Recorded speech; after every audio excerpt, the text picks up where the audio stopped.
Hi, I'm Steph Evans from Evotech, partnered with MSC Software. Here's another one of our MSC Apex quick bites, this time looking at the automation of a composite model build. Much of the power of Apex lies in the Python API access. That access is now opened up to composite models.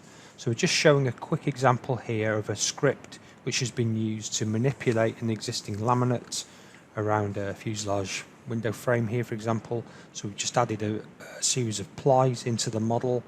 A whole host of things we could do with this composite API enhancements, but just showing you briefly the type of thing that's possible. So traditionally or manually this would take a long time, or could take a long time, and you can see the impact on the results with this updated model. I hope you found this interesting. If you'd like to develop your Apex usage, head over to our site where you'll find many online learning opportunities.